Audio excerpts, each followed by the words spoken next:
Assalamualaikum warahmatullahi wabarakatuh dan salam sejahtera.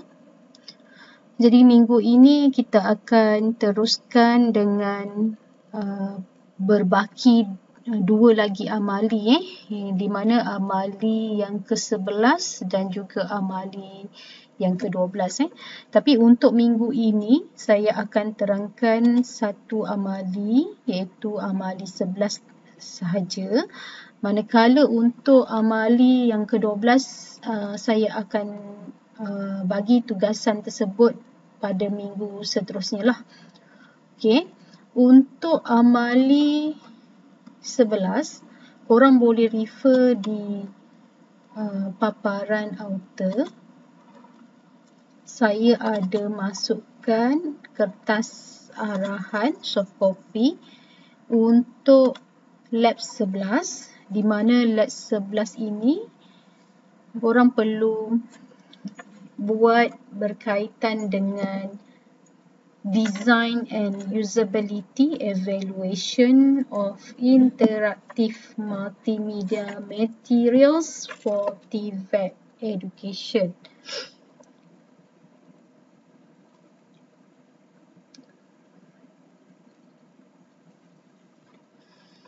Okey, tujuan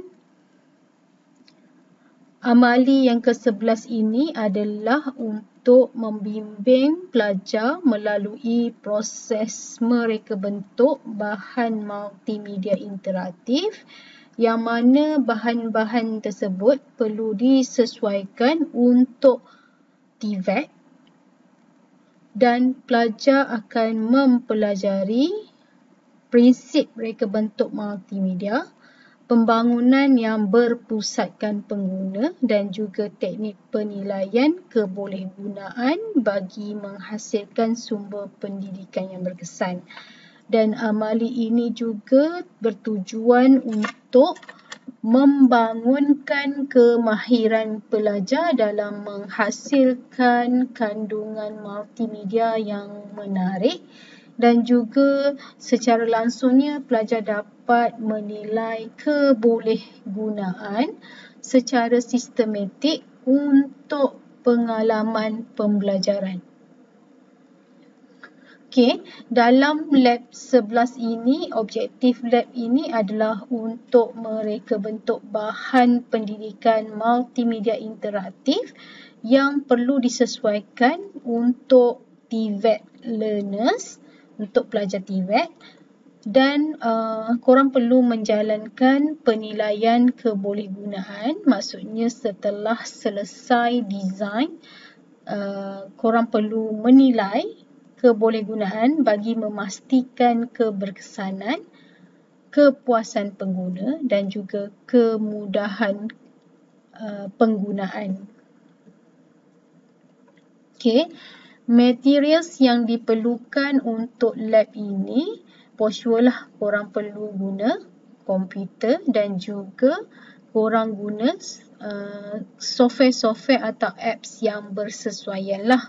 Jadi untuk bangunkan design multimedia interaktif ini, korang boleh gunakan apa-apa apps, apa-apa software yang boleh hasilkan design bahan multimedia interaktif untuk TVET education. Dan untuk usability evaluation tools, korang boleh gunakan questionnaire, boleh gunakan checklist semakan berdasarkan pemerhatian ataupun berdasarkan penilaian kebolehgunaan. Dan sampel TVET kurikulum ataupun konten topik tu perlu dipilih berdasarkan tema ataupun bidang TVET education lah. Dan untuk responden tu korang boleh guna kepada pengguna, contohnya among rakan-rakan grup lain ataupun pelajar-pelajar TVET lah yang ada background konten yang sama dengan kandungan yang korang hasilkan. Contohnya kalau korang nak buat reka bentuk multimedia untuk pelajar TVET di College Vocational yang ambil program kimpalan. So, penilaian kebolehgunaan tu korang perlu tanya pandangan ataupun serahkan kuesioner kepada pelajar kimpalan di KV. Dan di KV tu kita ada 2 peringkat, sama ada SVM, CJ Vocational Malaysia ataupun DVM, Diploma Vocational Malaysia. Tu kalau korang nak buat di College Vocational. Kalau korang nak buat subjek tu related dengan pelajar degree di FPTV pun boleh. So, responden untuk menilai kebolehgunaan daripada apa yang korang hasilkan tu, korang boleh nilai terhadap pelajar di FPTV dalam jurusan ataupun program yang korang buat related dengan konten yang korang hasilkan untuk design multimedia application. Okay, ada beberapa suggestion step yang dicadangkan, iaitu langkah pertama, rancang dan juga pilih kandungan. So, perkara pertama, pilih topik atau modul yang berkaitan dengan TVET education lah. Jadi, yang ni korang kena decide. Dan perlu tetapkan objektif pembelajaran untuk bahan multimedia. Maksudnya pada page multimedia application yang korang hasilkan tersebut perlu ada learning objective. So maybe at least ada 3 ataupun 2 learning objective yang perlu dicapai sekiranya pelajar menggunakan aplikasi multimedia tersebut. Okay. Dan seterusnya kena rancang aliran kandungan, kena rancang interaktiviti, elemen-elemen multimedia yang akan dimasukkan dalam produk tersebut, multimedia interactive application tersebut. Dan step yang kedua, reka bentuk dan pembangunan. Perlu gunakan software ataupun apps yang bersesuaian dalam penghasilan bahan pendidikan interaktif, lebih kepada digital content lah. Dan kena sertakan elemen interaktif, contohnya di hujung tu korang masukkan kuis penilaian, latihan, aktiviti, simulation dan ada interaktif diagram dan sebagainya lah, ikut kreativiti. Dan seterusnya perlu ada sediakan soal selidik untuk menilai ataupun mengukur kebolehgunaan produk tersebut, ataupun sediakan senarai semak kebolehfungsian dan juga kebolehgunaan terhadap multimedia application yang korang dah hasilkan. Okey, langkah seterusnya adalah persediaan dan penilaian kebolehgunaan. Step 3 di mana step 3 ini bangunkan pelan penilaian kebolehgunaan, termasuklah objektif, kaedah yang digunakan. Contohnya nak guna soal selidik ke, nak guna temu bual ke, nak guna observation, pemerhatian dan sebagainya. Dan kena ada kriteria dari segi kemudahan penggunaan, kejelasan penglibatan, penggunaan elemen-elemen multimedia dan sebagainya. Dan sediakan alat penilaian, contohnya borang soal selidik, kebolehgunaan dan juga senarai semak, sama ada berdasarkan temu bual ataupun berdasarkan pemerhatian. Okey, step yang keempat, laksanakan ujian kebolehgunaan, di mana pilih kumpulan pengguna. Macam saya nyatakan tadi, kalau konten tu related dengan kimpalan, so responden ataupun pengguna yang korang nilai kebolehgunaan tu mestilah melibatkan pelajar kimpalan dan bergantung kepada subjek tersebut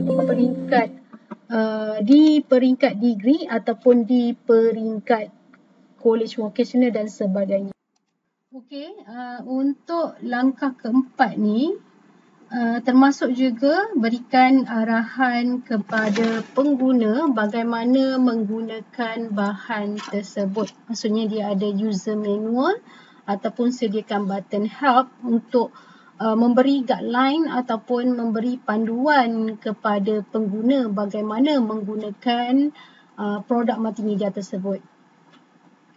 Dan pemerhatian semasa pengguna menggunakan bahan catat label kesukaran, maklum balas, refleksi dan sebagainya. Dan perlu laksanakan soal selidik kebolehgunaan ataupun sediakan checklist temu bual untuk mendapatkan maklum balas apa yang perlu ditambah baik.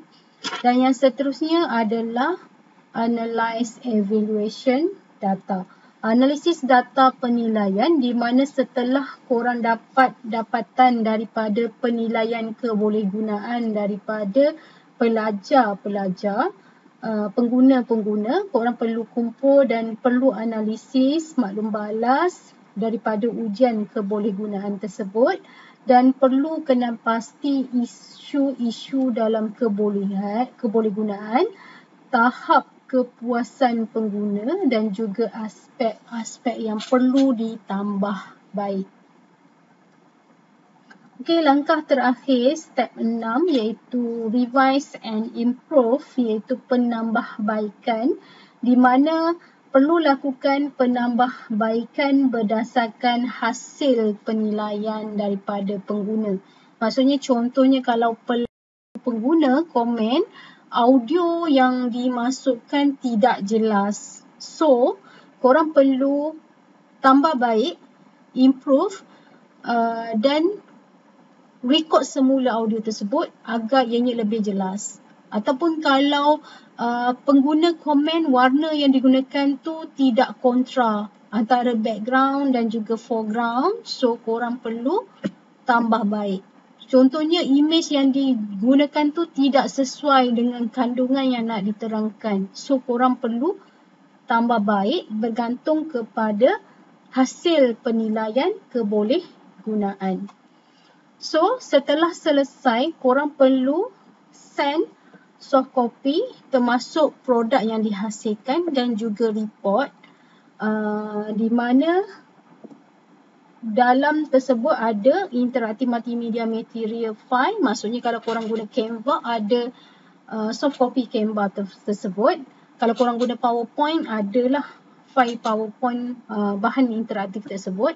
Dan kena masukkan usability evaluation plan and instrument. Maksudnya borang soal selidik semakan kebolehgunaan ataupun checklist kebolehgunaan tersebut. Dan kena ada summary report berkaitan dengan dapatan daripada kebolehgunaan dan apa yang telah diimprove. Contohnya dalam table, korang boleh buat dalam table sebelum dan selepas. Contohnya sebelum tu reka bentuknya, warnanya yang asal yang korang gunakan tu tidak jelas, tapi selepas tu apa yang dibuat perubahan terhadap warna background ataupun warna foreground. Jadi saya nak lihat apa penambahbaikan yang dibuat setelah komen daripada pengguna terhadap kebolehgunaan lah. Okey, itu saja untuk penerangan lab 1. Jadi korang ada masa lebih kurang 6 hari lah untuk settlekan lab 1. Jadi ini adalah tugasan individu di mana pelajar boleh buat secara individu dan perlu submit di author di ruangan individuals activity lab 1. Tarikh akhirnya adalah pada 18 Jun. Jadi korang ada masa lagi 6 hari untuk settlekan dan ikut deadline yang telah ditetapkan. Okey, itu saja. Sekian, terima kasih.